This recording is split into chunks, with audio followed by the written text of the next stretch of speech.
think hacking started with computers?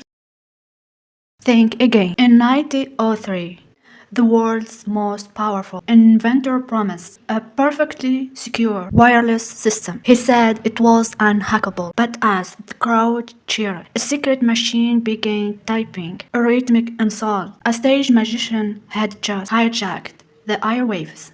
This is the 1903 wireless scandal, the birth of cybersecurity through a human lens.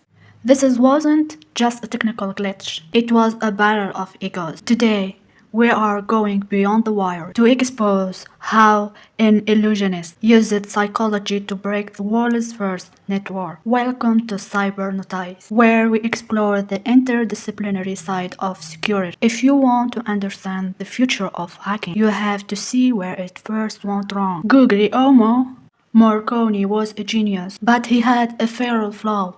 Security hubris. He claimed his syntonic tuning made messages private because they were secret. In modern terms, he relied on security through obscurity. But here's the human truth. If a signal is in the air, it belongs to whoever can catch it. Nevil Maskelyne wasn't a criminal. He was a magician who hated monopolies.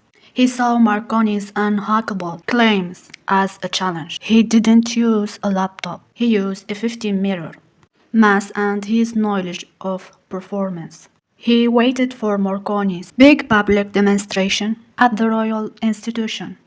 It was the ultimate life hack, as Marconi's assistant waited for a message from 300 miles away. Maskelyne flooded the room with his own signal. The ticker ticked. There was a young fellow of Italy who laughed at the public quite prettily. It was the first man-in-the-mill MITM attack in history. He didn't just break the tech, he broke the trust. 120 years later, we are still fighting the same battle. We trust tech blindly, forgetting the human element. At Cybernotiz, we believe cybersecurity is about people, not just code. If you enjoyed this deep dive, subscribe and join our community. We're a new channel looking for thinkers like you. Question for you: Maskelyne, a hero or a villain? Tell me in the comments, and I'll see you in the next investigation.